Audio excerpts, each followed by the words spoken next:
ಒಂದು ಹಳ್ಳಿ ತುಂಬಾ ಶಾಂತಿಯಾಗಿತ್ತು. ಹಳ್ಳಿಯ ಮಧ್ಯದಲ್ಲಿ ದೊಡ್ಡ ಹಳ್ಳಿ ಬಾಗಿಲಿನ ಮುಂದೆ ಎದ್ದು ಕಾಣುತ್ತಿದ್ದ ಒಂದು ಗಡಿಯಾರ ಅತಿ ಪ್ರಸಿದ್ಧವಾಗಿತ್ತು. ಈ ಗಡಿಯಾರವು ಜನರ ಜೀವನದಲ್ಲಿ ಸಮಯದ ಮಹತ್ವವನ್ನು ತೋರಿಸುತ್ತಿತ್ತು. ಆದರೆ ಈ ಗಡಿಯಾರ ವಿಶೇಷವಾಗಿದ್ದದ್ದು ಏನೆಂದರೆ ಅದರ 3 ಸೂಚಿಗಳು, ಗಂಟೆಯ ಸೂಚಿ, ನಿಮಿಷದ ಸೂಚಿ ಮತ್ತು ಸೆಕೆಂಡಿನ ಸೂಚಿ, ತಮ್ಮದೇ ಆದ ರೀತಿಯಲ್ಲಿ ಮಾತಾಡುತ್ತವೆ ಎಂದು ಹಳ್ಳಿ ಜನರು ಹೇಳುತ್ತಿದ್ದರು. ಒಂದು ದಿನ ಹಳ್ಳಿಯ ಹುಡುಗ ರಾಕೇಶ್ ಗಡಿಯಾರದ ಬಳಿ ನಿಂತು ಅದನ್ನು ಗಮನಿಸುತ್ತಿದ್ದ. ಅವನ ಮನಸ್ಸಿನಲ್ಲಿ ಅನೇಕ ಪ್ರಶ್ನೆಗಳು ಹುಟ್ಟಿಕೊಂಡು ಬಂತು. ಈ 3 ಸೂಚಿಗಳು ನನಗೆ ಏನು ಹೇಳುತ್ತಿವೆ? ನಾನು ನನ್ನ ಜೀವನದಲ್ಲಿ ಏನು ಸಾಧಿಸಬಹುದು? ಗಂಟೆಯ ಸೂಚಿ ತಾಳ್ಮೆಯಿಂದ ನಿಧಾನವಾಗಿ ಚಲಿಸುತ್ತಿತ್ತು. ಅದು ಹಳ್ಳಿಯ ಮಕ್ಕಳು, ಹಿರಿಯರು ಮತ್ತು ಎಲ್ಲರ ಜೀವನವನ್ನು ನಿಧಾನಗತಿಯಲ್ಲಿ ಮಿತವಾಗಿ ಸಾಗಿಸುವುದನ್ನು ತೋರಿಸುತ್ತಿತ್ತು. ರಾಕೇಶ್ಗೆ ಅದು ತಿಳಿಸಿತು. ಹುಡುಗ, ಜೀವನದಲ್ಲಿ ತ್ವರಿತವೇ ಸತ್ಯವಲ್ಲ. ಯಾವ ಸಾಧನೆಯೂ ಕ್ಷಣಿಕವಾಗಿ ಬರುತ್ತಿಲ್ಲ. ಸ್ಥಿರತೆ, ಸಮಯದಲ್ಲಿ ನಂಬಿಕೆ, ನಿರಂತರ ಪರಿಶ್ರಮ, ಇದರಲ್ಲಿ ಯಶಸ್ಸು ಬರುವುದೇ ನಿಜ. ನಿಮಿಷದ ಸೂಚಿ ಮಧ್ಯಮ ವೇಗದಲ್ಲಿ ಸಾಗುತ್ತಿತ್ತು. ಅದು ತಕ್ಷಣವೂ ಸಾಧನೆ ಆಗುವುದಿಲ್ಲ, ಆದರೆ ನಿರಂತರ ಪ್ರಯತ್ನದಿಂದ ಫಲ ಸಿಗುವುದನ್ನು ಬೋಧಿಸುತ್ತಿತ್ತು. ರಾಕೇಶ್ ಅದನ್ನು ನೋಡಿಕೊಂಡು ತಿಳಿದುಕೊಂಡ, ನಾನು ಒಂದು ದಿನದಲ್ಲೇ ಮಹತ್ವದ ಸಾಧನೆಗೆ ತಲುಪುವುದಿಲ್ಲ.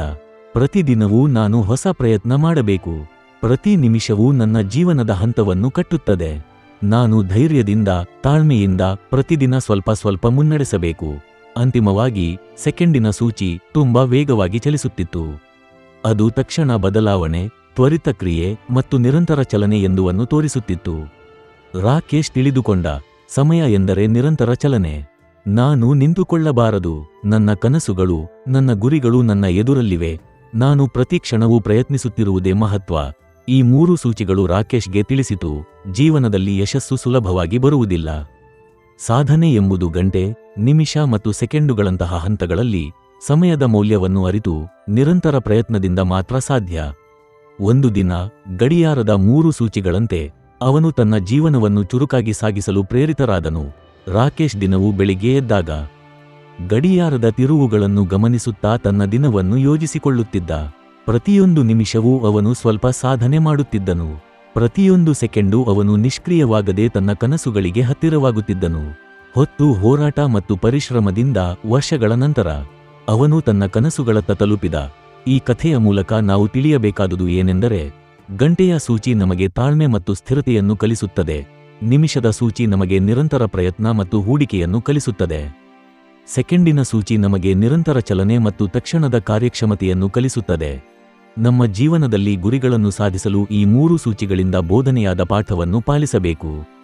ಸೋಲುವುದು ಅಂತ್ಯವಲ್ಲ, ನಿಂತು ನೋಡುವುದೇ ಬೃಹತ್ ಸಾಧ್ಯತೆಯ ಪ್ರಾರಂಭ. ಧೈರ್ಯ, ಪರಿಶ್ರಮ ಮತ್ತು ಸಮಯದ ಮೌಲ್ಯವನ್ನು ಅರಿತು ನಾವು ನಮ್ಮ ಜೀವನವನ್ನು ಬೆಳಕಿನ ಹಾದಿಯಲ್ಲಿ ಸಾಗಿಸಬಹುದು. ರಾಕೇಶ್ನಂತೆ ನಿಮ್ಮ ಜೀವನದ ಗಡಿಯಾರದ 3 ಸೂಚಿಗಳನ್ನು ಅನುಸರಿಸಿ ಪ್ರತಿಯೊಂದು ಕ್ಷಣವನ್ನು ಸುಧಾರಿಸಲು ಪ್ರಯತ್ನಿಸಿ. ನಿಮ್ಮ ಕನಸುಗಳು ಕೇವಲ ಸಮಯದ ಕಲಿಕೆಯೊಂದಿಗೆ, ಪರಿಶ್ರಮದಿಂದ ಮತ್ತು ಧೈರ್ಯದಿಂದ ನಿಜವಾಗುತ್ತವೆ. ವಿಡಿಯೋದಲ್ಲಿರುವ ವಿಷಯ ಯಾವುದೇ ವ್ಯಕ್ತಿಗೆ ಸಂಬಂಧಪಟ್ಟಿಲ್ಲ, ಮನರಂಜನೆ ಮತ್ತು ಪ್ರೇರಣೆಗೆ ಮಾತ್ರ ಮಾಡಲಾಗಿದೆ. ವಿಡಿಯೋ ಇಷ್ಟವಾದರೆ ಲೈಕ್, ಕಾಮೆಂಟ್ ಮತ್ತು ಸಬ್ಸ್ಕ್ರೈಬ್ ಮಾಡಿ. ನಿಮ್ಮ ಬೆಂಬಲಕ್ಕೆ ಹೃದಯಪೂರ್ವಕ ಧನ್ಯವಾದಗಳು. ಮತ್ತಷ್ಟು ಉತ್ತಮ ವಿಷಯಗಳೊಂದಿಗೆ ಶೀಘ್ರದಲ್ಲೇ ಭೇಟಿ ಮಾಡುತ್ತೇವೆ.